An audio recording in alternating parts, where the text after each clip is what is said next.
guys, a few people requested my Bqool repricing settings, so I thought I'd upload a video. Here is the repricing rules dashboard page, whatever you like to call it, and this is the rule that the custom rule that I created, which is based on one of their plug and play ones called compete for the buy box, maximize profit. So if I go to the actions here and click on edit rule, we can have take a little look under the hood, as it were. So here's my custom rule. We can see that it uses the current buy box price to adjust your position, blah blah blah. I guess I can talk through that while we do it. So on the competitors screen, we can see that I have got it set so to compete with the lowest price and to compete only with FBA offers.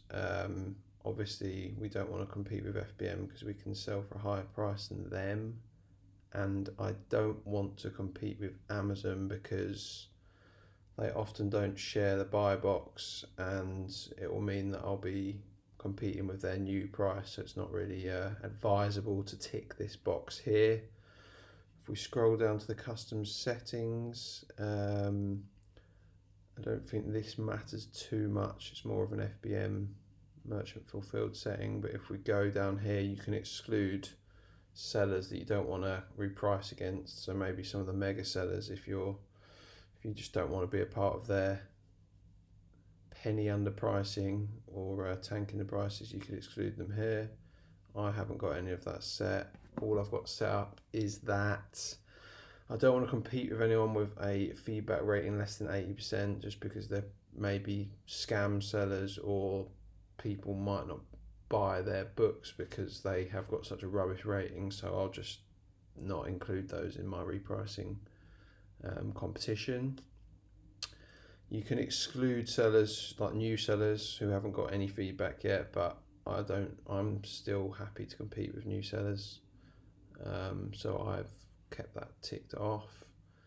I make sure to exclude sellers with back ordered product, because what happens sometimes is that you'll see some FBA sellers will pop their price quite low because the stock's not actually ready to be shipped out to customers ASAP, so it might take a couple of weeks, and sometimes sellers repricers will put the price much lower than the average price. So I don't want to compete with them because it might mean that I might miss out on some potential profit in sales, or just profit in general there. So yeah, I've got that switched on. I don't want to exclude sellers with handing time more than 2 days, so I've got that off. And here is one of the most important bits of this page, is that I want to compete with all the used conditions. During textbook season, you might want to not compete with, you might want to change this setting here to same or better, because you know that sales velocity is higher during January and August, so you might want to put this to same or better so that your used good offers aren't competing with the used acceptable, because that can obviously happen where there's used acceptable prices are a lot lower than the next used good one. At the moment, because it's kind of out of season, sales aren't as strong, I'm happy to compete my used good books with used acceptable, just because it means that I've got more chance of getting buy box, and if I've got my minimum and maximum prices set efficiently, then I don't really mind. Yeah, I'm probably missing out on some profit, but at this point during October, November, early December, I'm happy to sacrifice those pennies just to get the sales in, to get my inventory moving. So yeah, that's that page.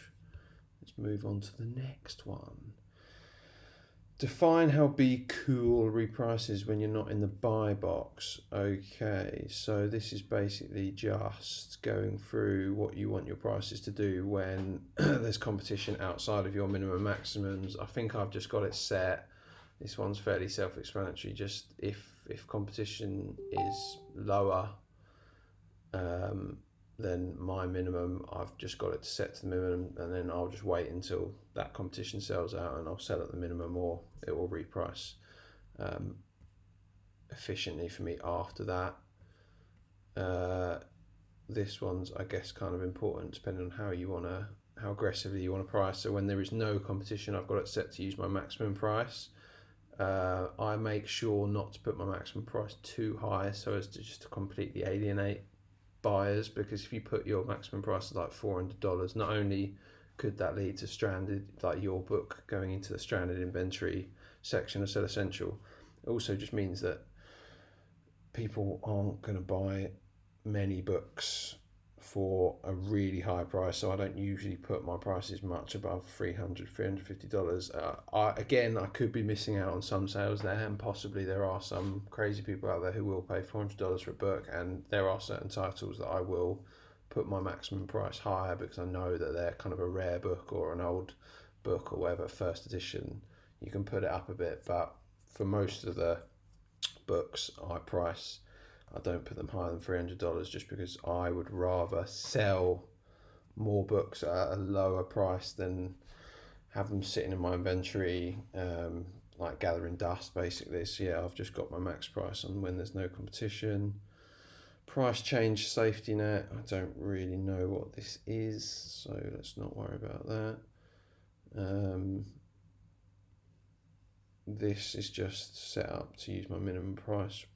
I don't really know what this is actually, so there's no point me blathering on when I don't know. I've got some advanced settings here. So when my main competition is Amazon, I've just got it set to auto compete when Amazon's below the minimum price.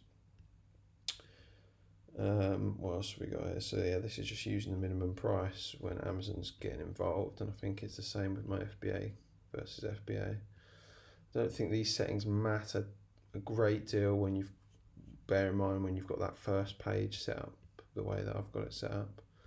Let's go back to this. So when you are in the buy box, I've got it set to raise the price as much as it can while still retaining the buy box, and it looks like it just goes up by a cent each time just to like maximize my profit. And then once it gets to the maximum price, it stays there. And again, it's only competing with FBA because we don't want to compete with anyone else, and FBM is not likely to have the buy box when we've got an FBA book on the listing.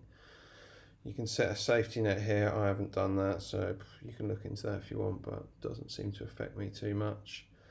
Schedule, I haven't got any schedule set up, so that's not going to be helpful for you. And this is just a page that looks at the rules. So actually that's basically it.